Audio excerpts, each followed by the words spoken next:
শনিবার থেকেই শুরু হচ্ছে আইসিসির পুরুষদের টি-20 বিশ্বকাপ 2026। ভারত ও শ্রীলঙ্কা যৌথভাবে এই টুর্নামেন্টের আয়োজন করছে। ক্রিকেট প্রেমীদের নজর এখন পুরোপুরি বিশ্বকাপের দিকে।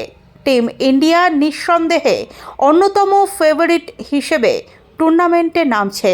এরই মধ্যে বিশ্বকাপের দ্বিতীয় ম্যাচ ঘিরে কলকাতার ক্রিকেট ভক্তদের উত্তেজনা তুঙ্গে।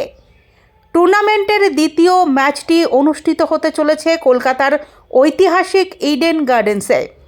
দুপুর 3টে থেকে শুরু হওয়া এই ম্যাচে মুখোমুখি হবে ওয়েস্ট ইন্ডিজ ও স্কটল্যান্ড।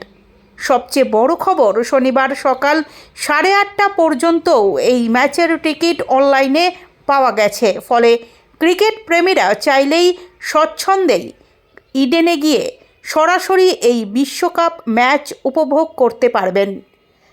টিকিটের দাম শুরু হয়েছে মাত্র 100 টাকা থেকে।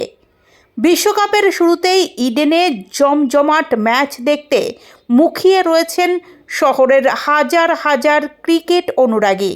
এখন দেখার, ওয়েস্ট ইন্ডিজ বনাম স্কটল্যান্ড ম্যাচে ইডেন কতটা ভরে ওঠে।